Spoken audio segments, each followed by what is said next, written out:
Euclid विभाजन प्रमेय का दो धनात्मक पूर्णांक a और b दिए रहने पर ऐसी अद्वितीय पूर्ण संख्याएं q और r विद्यमान हैं कि a बराबर बी क्यू प्लस आर, जहाँ b is greater than r is greater than equal to 0। इस परिणाम की जानकारी संभवतः बहुत पहले समय से थी, परंतु लिखित रूप में इसका सर्वप्रथम उल्लेख यूक्लिड एलिमेंट्स की पुस्तक 7 में किया गया। यूक्लिड विभाजन एल्गोरिदम, जिसे कलन विधि कहते हैं, इसी प्रमेयिका पर आधारित है। एल्गोरिथम सुपरिभाषित चरणों की एक श्रृंखला होती है जो एक विशेष प्रकार की समस्या को हल करने की एक प्रक्रिया या विधि प्रदान करती है। शब्द एल्गोरिथम 9वीं शताब्दी के एक फारसी गणितज्ञ अल ख्वारिज़मी के नाम से लिया गया है। वास्तव में शब्द अलजबरा भी इन्हीं की लिखित पुस्तक हिसाब अल जबर व अल मुकाबला से लिया गया है। प्रमेयिका एक सिद्ध किया हुआ कथन होता है और इसे एक अन्य कथन को सिद्ध करने में प्रयोग करते हैं। यहाँ पे दिया हुआ पिक्चर मोहम्मद इब्न मूसा अल ख्वारिज़मी का है, जो 780 से 850 ईस्वी पूर्व रहा करते थे। यूक्लिड विभाजन एल्गोरिदम दो धनात्मक पूर्णांकों का एचसीएफ परिकलित करने की एक तकनीक है। दो धनात्मक पूर्णांक a और b का एचसीएफ वह सबसे बड़ा पूर्णांक d है जो a और b दोनों को पूर्णतः विभाजित करता है।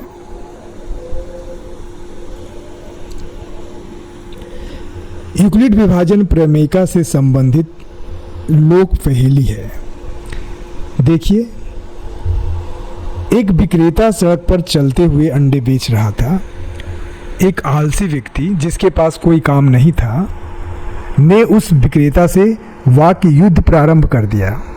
इससे बात आगे बढ़ गई और उसने अंडों की टोकरी को छीनकर सड़क पर गिरा दिया। अंडे टूट गए। विक्रेता ने पंचायत से कहा कि उस व्यक्ति से टूटे हुए अंडों का मूल्य देने को कहें। पंचायत ने विक्रेता से पूछा कि कितने अंडे टूटे थे। उसने निम्नलिखित उत्तर दिया: 2-2 गिनने पर 1 बचेगा, 3-3 गिनने पर 2 बचेंगे, 4-4 गिनने पर 3 बचेंगे, 5-5 गिनने पर 5 बचेंगे, 6-6 गिनने पर 5 बचेंगे, 7-7 गिनने पर कुछ नहीं बचेगा। मेरी टोकरी में 150 से अधिक अंडे नहीं आ सकते। इस पहेली का जवाब आप कमेंट बॉक्स में जरूर दीजिएगा। आइए आगे देखते हैं यूक्लिड विभाजन एल्गोरिदम किस प्रकार से यह सॉल्व किया जाता है। मानते हैं दो धनात्मक पूर्णांक है c और d, जहां c ग्रेटर देन d है।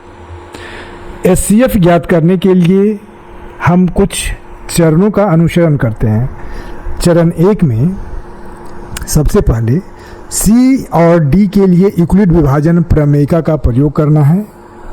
हम ऐसे q और r ज्ञात करते हैं कि c बराबर डी क्यू प्लस आर, जहाँ d ग्रेटर देन r होना चाहिए और r greater than equal to 0 होना चाहिए। उसके बाद आता है चरण 2। यदि r बराबर 0 है तो d पूर्णांक को c और d का एचसीएफ होता है। यदि r नॉट इक्वल टू 0 तो d और r के लिए यूक्लिड विभाजन प्रमेयिका का प्रयोग करना है। इस प्रक्रिया को तब तक जारी रखना है जब तक शेषफल 0 न प्राप्त हो जाए। इस स्थिति में प्राप्त भाजक की वांछित एचसीएफ प्राप्त होता है। यह एल्गोरिदम इसलिए प्रभावशाली है क्योंकि एचसीएफ खास करके c और d बराबर एचसीएफ डी आर होता है, जहां संकेत एचसीएफ सी डी का अर्थ है c और d का एचसीएफ।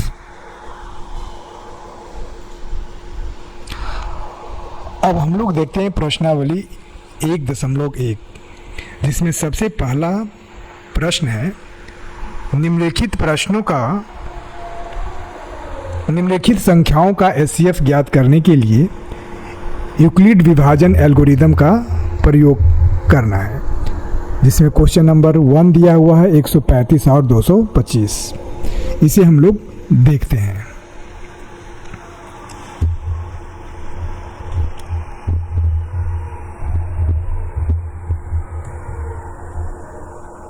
प्रश्न 1 में दिया हुआ है 135 और 225।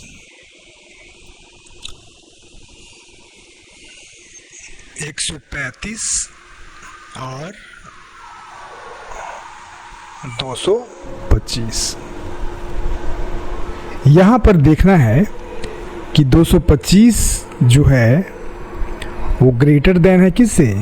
135 से। अब इसे हम लोग सबसे पहले भाग विधि से महत्तम निकालते हैं। तो यहाँ पे 225 और यहाँ पे 135 एक बार में हम लगाएंगे तो 135 आएगा। यहाँ पे हमारे पास 0 और 9 बचेगा। फिर यहाँ पे हम अगले पड़ाव पे आते हैं और अगले पड़ाव के अनुसार फिर से हम क्या करते हैं, यहाँ पे एक बार में लगाते हैं 90 को। अब यहाँ पे हमारे पास 45 बचेगा। अगले पड़ाव पर जाते हैं, यहाँ पे हमारे पास पूरी तरह से कट गया। अब हम इसके आधार पर विभाजन एल्गोरिदम का प्रयोग करेंगे। तो यहाँ पे 225 बराबर क्या लिख सकते हैं? पहले के लिए 135 गुना 1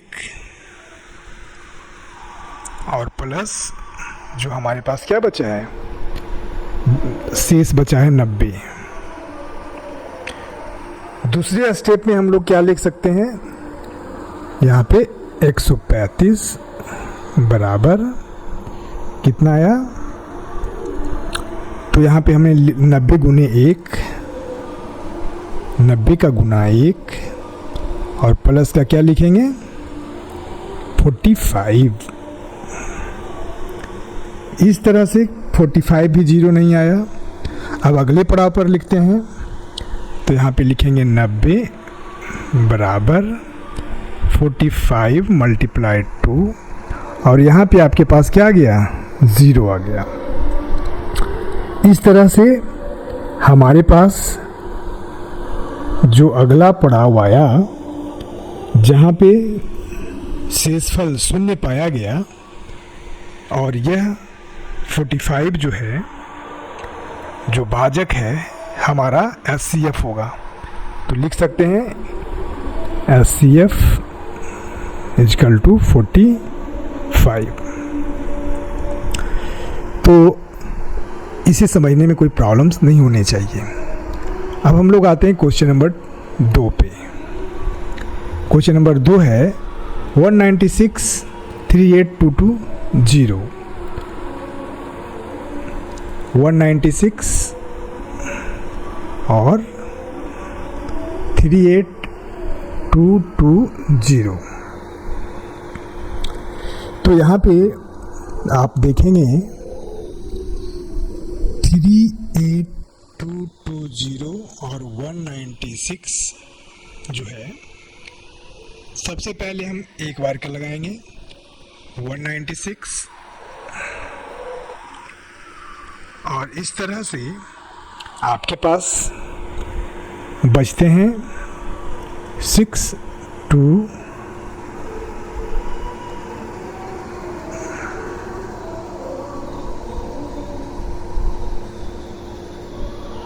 8 और 1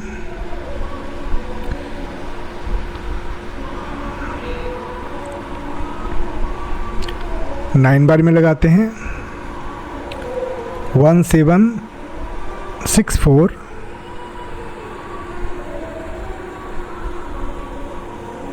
यहाँ पे हमारे पास बचते हैं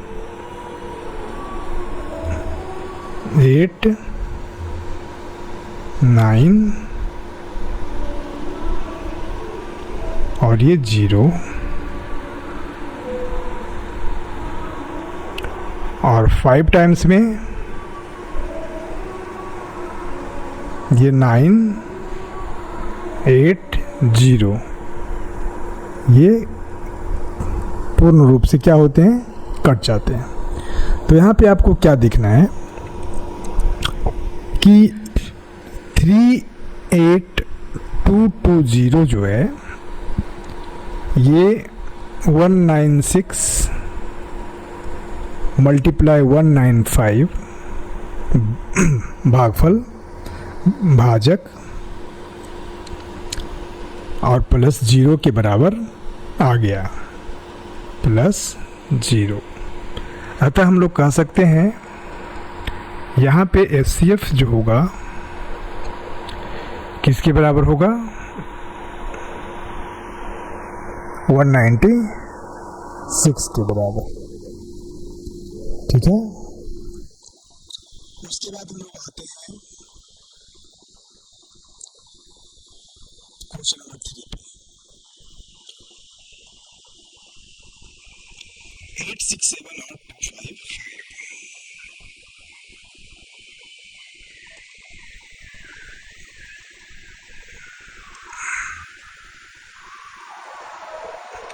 8, 6, 7 और 2, 5, 5। तो यहाँ पे 8, 6, 7 ग्रेटर देन है किससे, 2, 5, 5 से। अब हम लोग इसे विभाजन करते हैं, 8, 6, 7 और 2, 5, 5। 1 टाइम्स 1 टाइम्स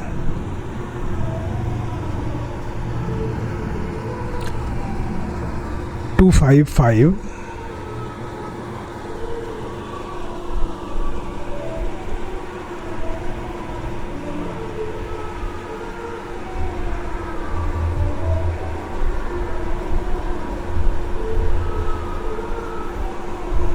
लेकिन यहाँ पे हम लोग कह सकते हैं कि यह जो स्टेप है इसे हम लोग थोड़ा सा, यह हमें इसको 3 बार में लगा सकते हैं। सबसे पहले 3 बार में लगाएंगे,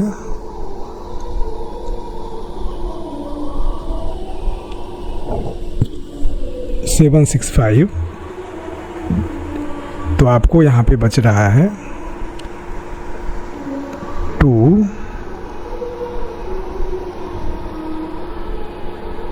0, 1। अब इसे हम लोग लगाएंगे,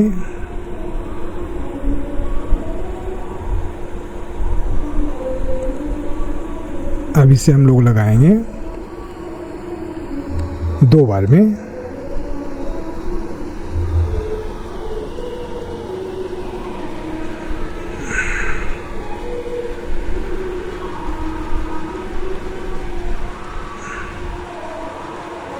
$51।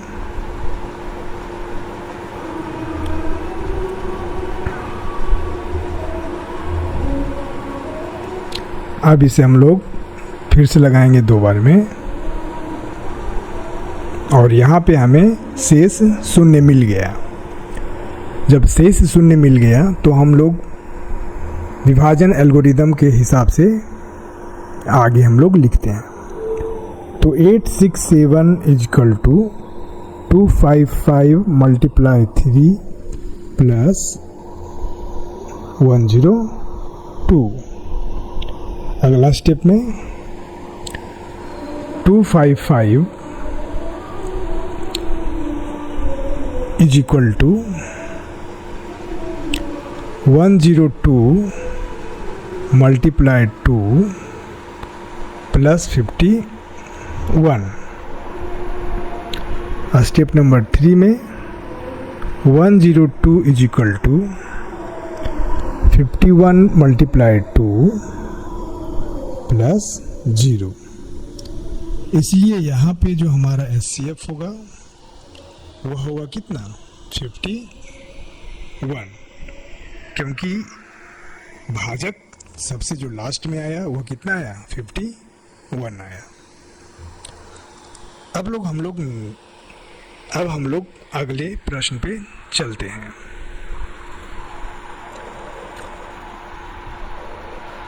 दर्शाइए कि कोई भी धनात्मक विषम पूर्णांक 6q + 1 या 6q + 3 या 6q + 5 के रूप में होता है, जहाँ q कोई पूर्णांक है। तो इसके लिए हमें क्या करना होगा, तो हम लोग लिखेंगे हल या सॉल्यूशन। माना कि क्या माना है हमने, a एक विषम धन पूर्णांक है, a एक विषम धन पूर्णांक है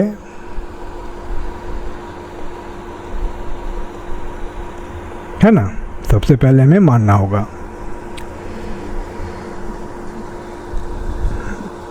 जो 6 से बड़ा है, जो किससे बड़ा है, 6 से बड़ा है।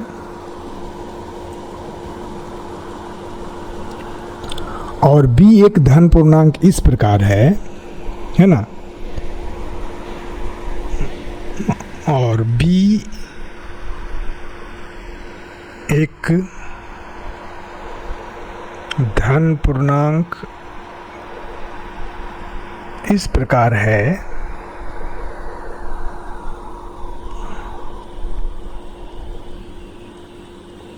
किस प्रकार है भाई, कि b बराबर 6। ठीक है। अब हम लोग यहाँ पे यूक्लिड का विभाजन प्रमेयिका से देखते हैं। तब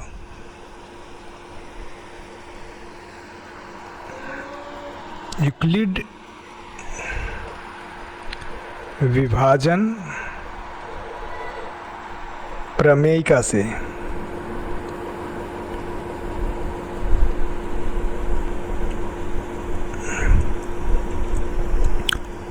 a बराबर BQ + R यही होता है। तो हम लोग लिख सकते हैं, या a बराबर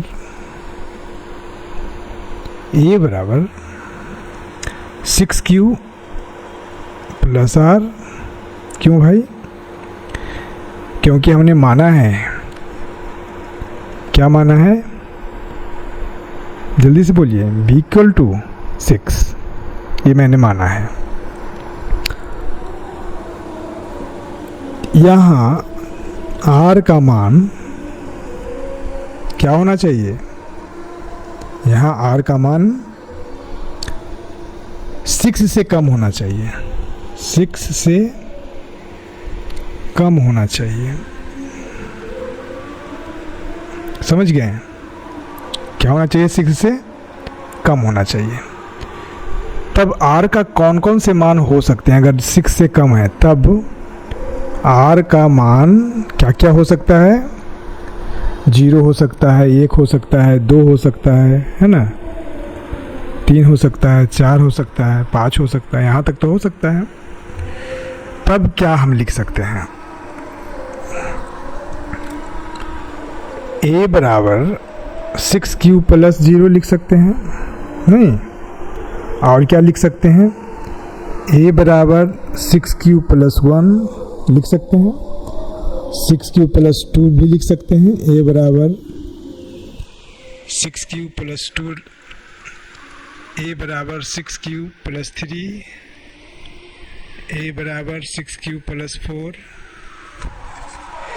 a बराबर 6q + 5, ये सब हो सकता है।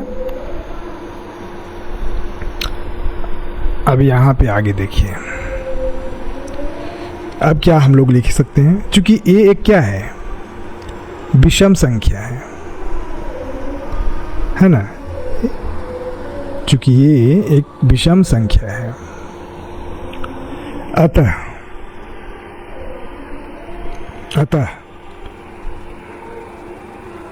क्या लिख सकते हैं, a बराबर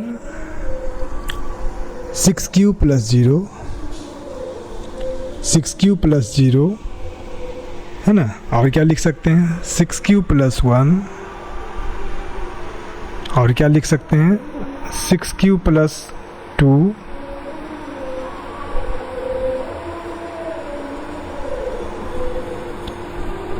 तो 1 तो हो ही नहीं सकता है ना, मतलब ये हो सकता है 6q प्लस 2 और 6q प्लस 4, यह नहीं हो सकता है क्योंकि यह सम संख्या है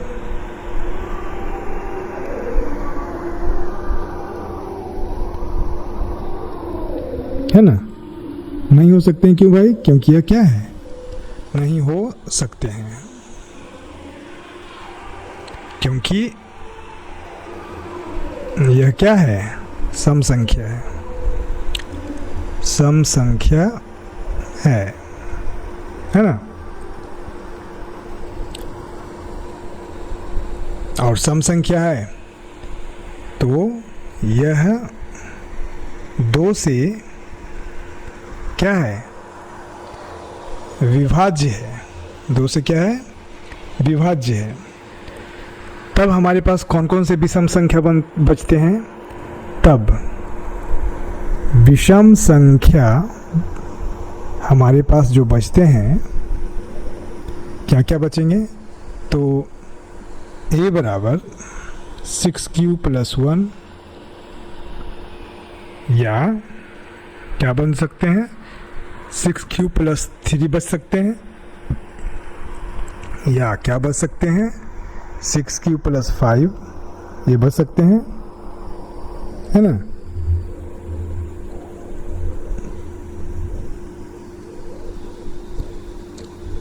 तो हमारे हिसाब से जो क्वेश्चन है, दर्शाइए कि कोई भी धनात्मक विषम पूर्णांक 6q प्लस 1 या 6q प्लस 3 या 6q प्लस 5 के रूप का होता है। तो ये बराबर हमारे पास क्या बचा, 6q प्लस 1 या 6q प्लस 3 या 6q प्लस 5 है ना, के रूप में होते हैं, के रूप में होते हैं, ठीक है। तो हम लोग वो क्या लिख सकते हैं,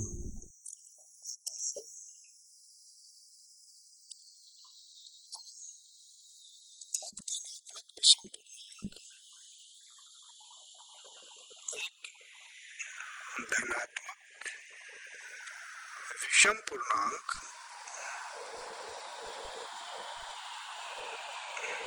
एक धनात्मक विषम पूर्णांक 6q प्लस 1 या 6q प्लस 3 या 6q प्लस 5 का रूप होगा, का रूप होगा, ठीक है। अब हम लोग नेक्स्ट क्वेश्चन पे चलते हैं,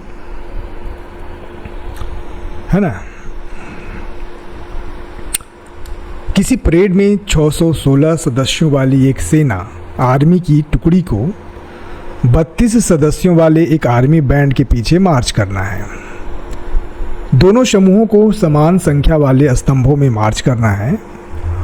उन स्तंभों की अधिकतम संख्या क्या है जिसमें वे मार्च कर सकते हैं। तो हमारे पास क्या दिया हुआ है ना, स्तंभों की, है ना, जो संख्या है, ठीक है। तो हम लोग अब लिखते हैं सॉल्यूशन, स्तंभों की अधिकतम संख्या, स्तंभों की अधिकतम संख्या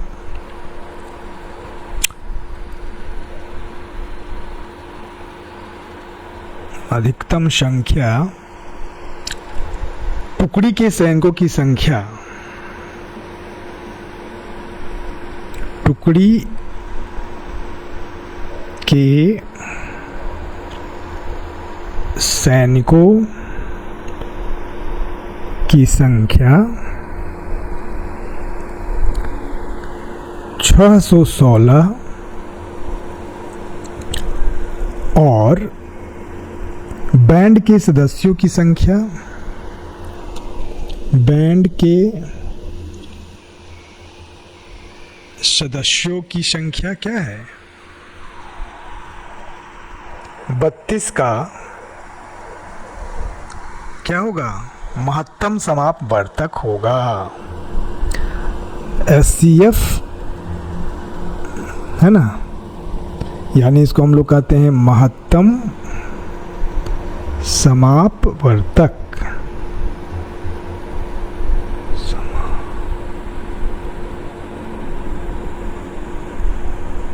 महत्तम समापवर्तक होगी।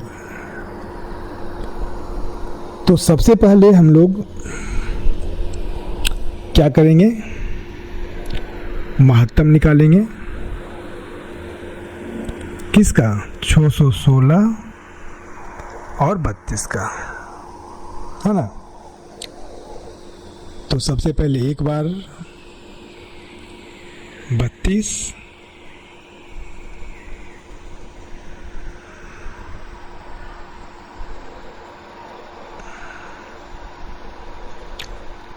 उसके बाद यहाँ पे आएगा कितने बार में 9 बार में लगाना होगा।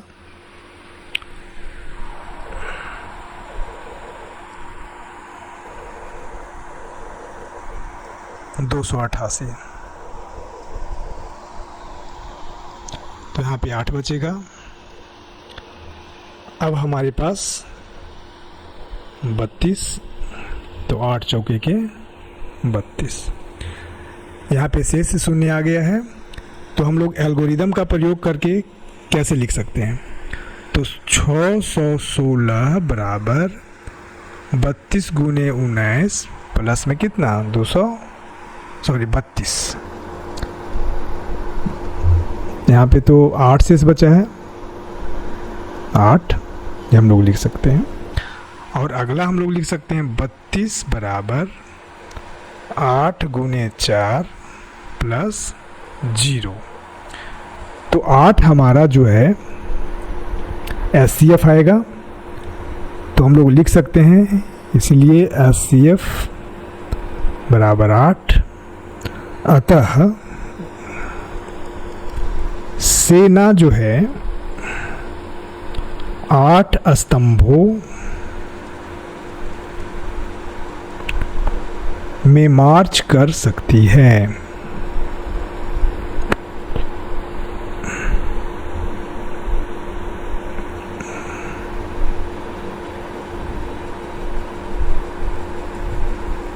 है ना।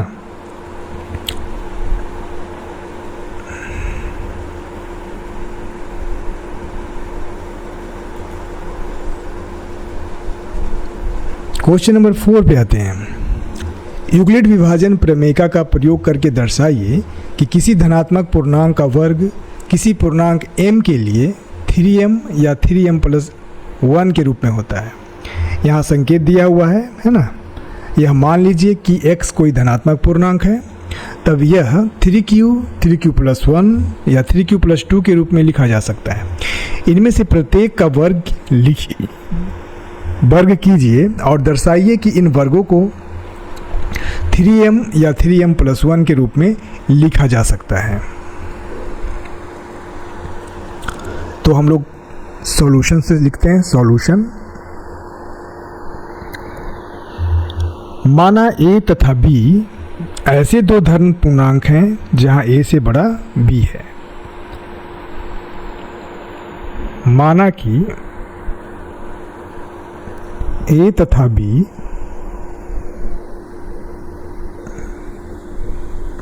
ऐसे दो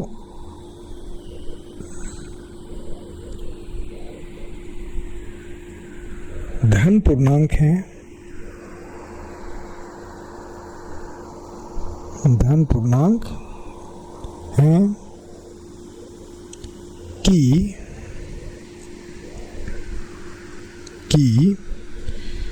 A is greater then B और B is equal to 3।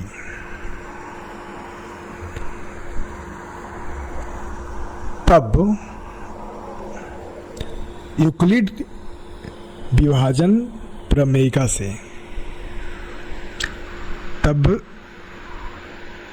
Euclid विभाजन प्रमेयिका से क्या लिख सकते हैं? A बराबर 3B प्लस R। क्या लिख सकते हैं? A बराबर 3B प्लस R, जहाँ क्या होता है, इस बात को हमेशा याद रखेंगे, R से ग्रेटर देन यानी 3 इज ग्रेटर देन R और R is greater than equal to 0, ये होता है। तब क्या होगा, ध्यान दीजिए, तब संभवतः जो मान होगा, संभवतः मान जो होगा वो क्या हो सकता है? 0, 1 हो सकता है और 2 हो सकता है। तब हम लोग क्या लिख सकते हैं? A बराबर 3B प्लस 0 और क्या लिख सकते हैं? A बराबर 3B प्लस 1 और क्या लिख सकते हैं? A बराबर 3B प्लस 2 लिख सकते हैं। ठीक है, अगर हम लोग आगे देखते हैं, दोनों तरफ स्क्वायर करने पर, है ना, वर्ग करने पर क्या लिख सकते हैं? वर्ग करने पर तो कुछ लिख सकते हैं, तो हो जाएगा A स्क्वायर बराबर 3B प्लस 0 का होल स्क्वायर, नहीं, और ये क्या हो जाएगा? A स्क्वायर बराबर 3B प्लस 1 का होल स्क्वायर, और ये हो जाएगा A स्क्वायर बराबर 3B प्लस 2 का होल स्क्वायर।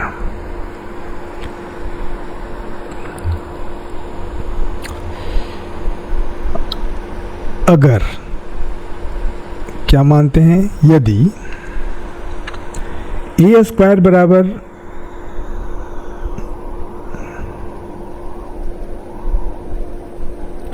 आगे इसको हम लोग लिख सकते हैं 3B प्लस 0 का स्क्वायर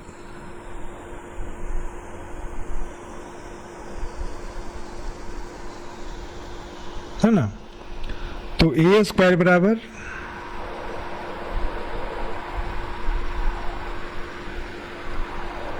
है ना, A स्क्वायर बराबर हो जाएगा 9B स्क्वायर, है ना, 9B स्क्वायर हो जाएगा, और बराबर इसको हम लोग क्या लिख सकते हैं? 3 इंटू 3B का होल स्क्वायर या 3B स्क्वायर लिख सकते हैं, है ना। अब आगे कहता है, यदि 3B प्लस 0 का स्क्वायर जो है ना, अगर हम आगे इसके स्टेप को देखें तो A स्क्वायर बराबर 3B प्लस 1 का होल स्क्वायर, है ना, तो A स्क्वायर बराबर क्या हो सकता है? 9B स्क्वायर प्लस 6B,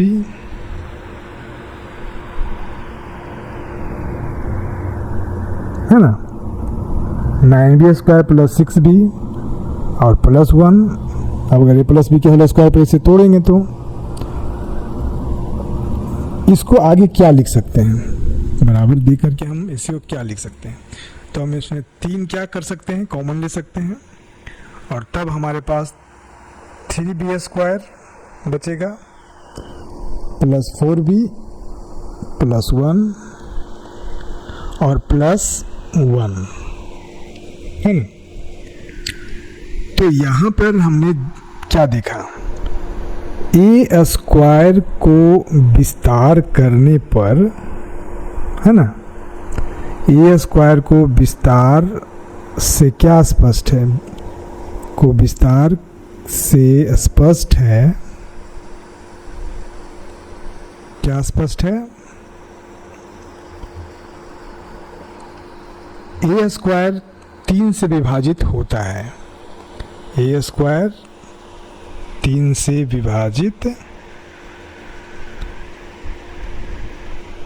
विभाजित होता है ना, 3 से विभाजित होता है, और शेषफल 0 बचता है या 1 बचता है, और शेषफल 0 बचता है या 1 बचता है। ठीक है, तो a² बराबर क्या हम लोग लिख सकते हैं, हम लोग यहाँ पे लिख सकते हैं, अतः a² बराबर 3m प्लस 0 और a² बराबर 3m प्लस 1। तो हम लोग कह सकते हैं, अतः किसी धन पूर्णांक का वर्ग, है ना, किसी धन पूर्णांक का वर्ग, किसी धन पूर्णांक का वर्ग किसी पूर्णांक m के लिए, किसी पूर्णांक m के लिए, किसी पूर्णांक m के लिए क्या होगा, जल्दी बताइए, m के लिए प्रश्न देखिए, 3m या 3m प्लस 1, है ना, के रूप में होता है, के रूप में होता है। तो ये था हमारा क्वेश्चन नंबर 4। आइए देखते हैं क्वेश्चन नंबर 5। यूक्लिड विभाजन प्रमेयिका का प्रयोग करके दर्शाइए कि किसी धनात्मक पूर्णांक का घन 9m प्लस 1 या 9m प्लस 8 के रूप में होता है।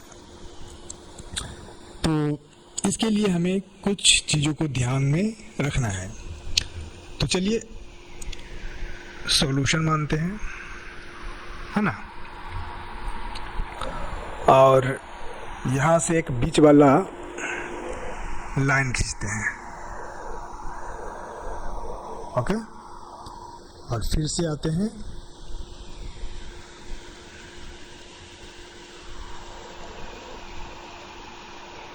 चलिए। तो सॉल्यूशन करने के लिए सबसे पहले हम लोग यहाँ पे कुछ मानते हैं। क्या मान ले, माना कि a तथा b दो ऐसे घन या धन पूर्णांक हैं जो a से बड़ा b है और b बराबर 9 है। माना कि a और कौन b, a और b दो ऐसे धन पूर्णांक हैं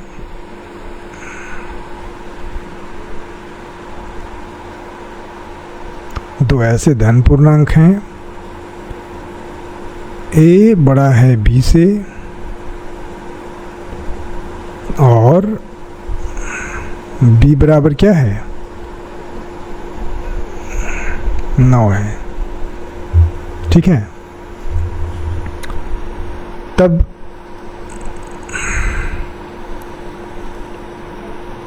यूक्लिड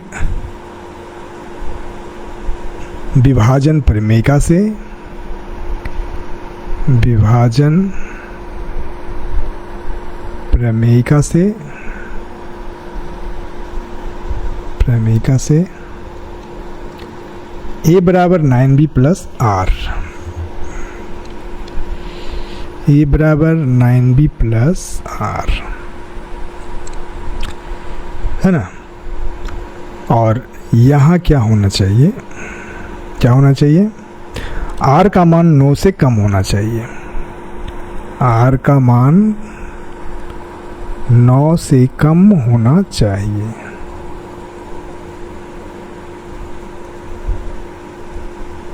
ठीक है।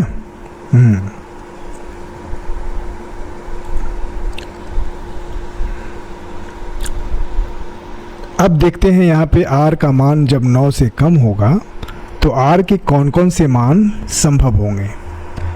तो r के लिए संभव मान क्या होगा, r के लिए संभव मान क्या होगा, तो 0 होगा, 1 होगा, 2 होगा, 3 होगा, 4 होगा, 5 होगा, 6 होगा, है ना, 7 होगा और 8 होगा, क्योंकि 9 से क्या होना चाहिए, कम होना चाहिए। तब हम लोग क्या लिख सकते हैं, a बराबर 9b प्लस 0,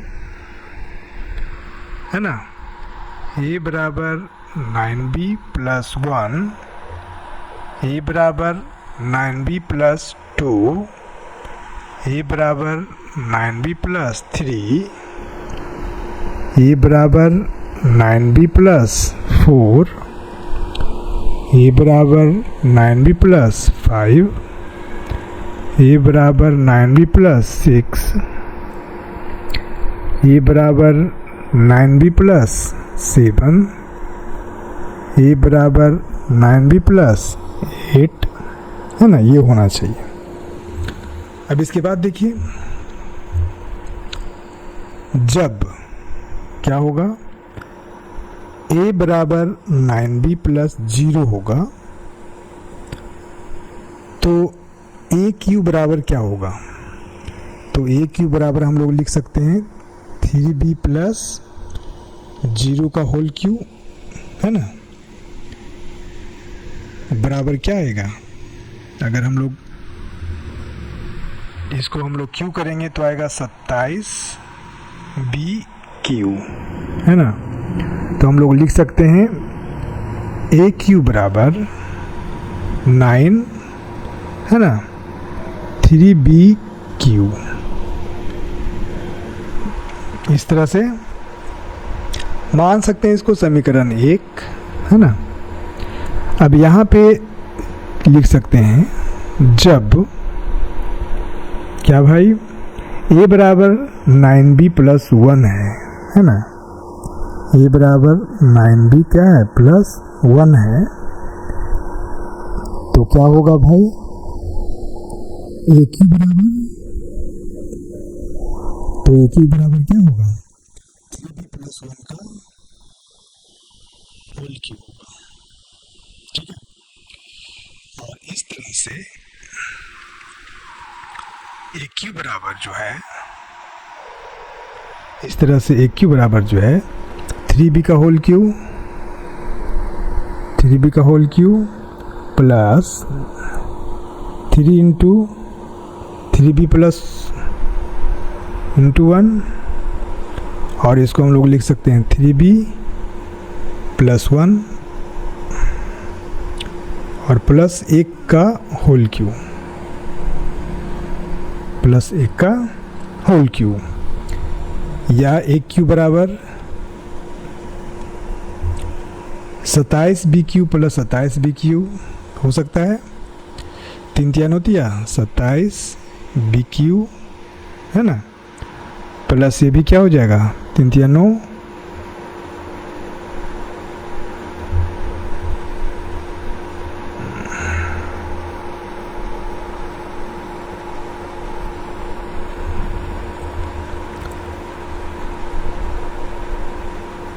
27b²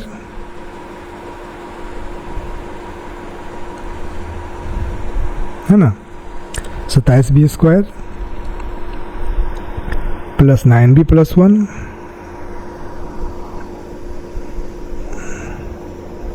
प्लस 1।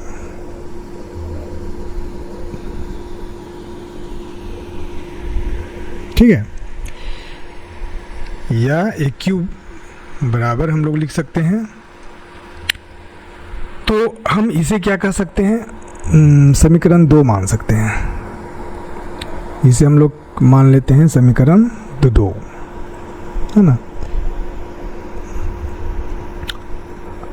और अगला स्टेप में लिखते हैं जब क्या होना चाहिए, a बराबर 9b+2 हो, a बराबर 9b+2 हो, है ना। तो ए क्यू बराबर क्या होगा, तो ए क्यू बराबर 9b+2 का होल क्यू होगा, है ना। और इस तरह से ए क्यू बराबर क्या लिख सकते हैं, 3b का होल क्यू, है ना, 3b का whole cube plus 3 into 3b into 2 और ये प्लस b का whole cube into 3b+2 plus 2 का होल क्यू। तो बराबर हम लोग क्या लिख सकते हैं, ए क्यू बराबर 27b³ है ना, प्लस 27b²,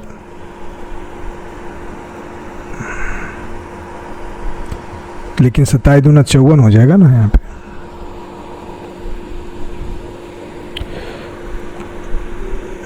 यार क्या हो जाएगा यहाँ पे, 54।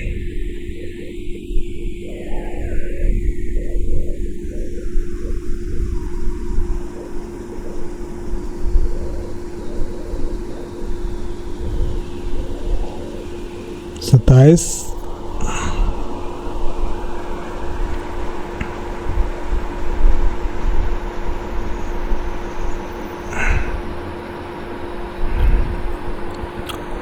है ना, 54 हो जाएगा b² प्लस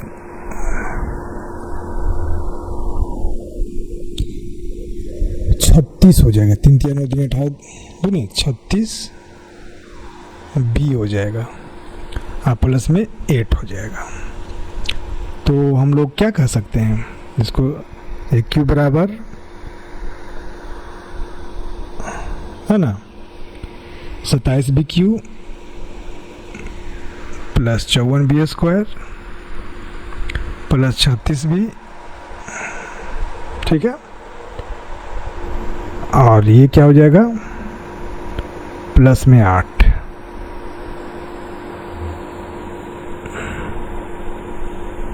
ठीक है, प्लस में 8। या ए क्यू बराबर क्या लिख सकते हैं,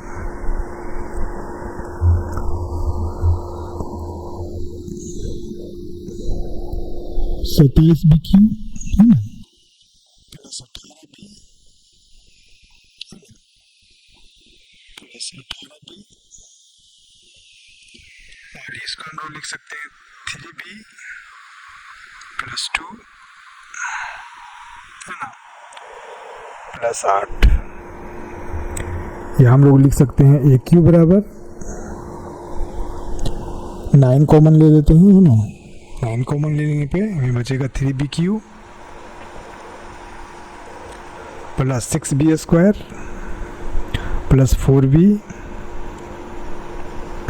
और बचेगा प्लस 8। इसे समीकरण क्या मान लेते हैं, अब ये समीकरण 3 हमको क्या कहता है, कहता है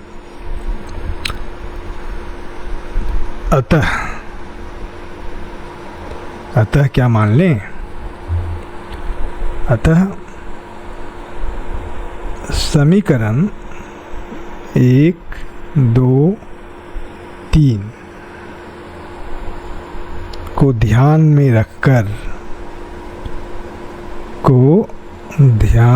रखकर क्या कह सकते हैं?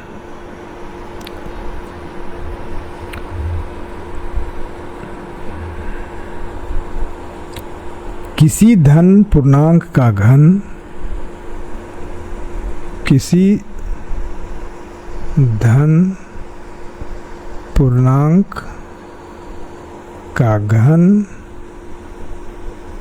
क्या होगा?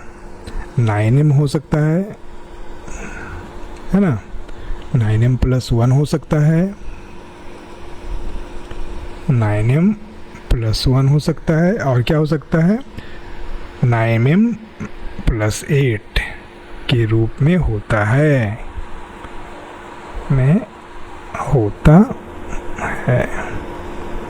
और ये हमारा प्रूफ हो गया। तो अभी आपने 1.1 एक्सरसाइज को ध्यान से पढ़ा।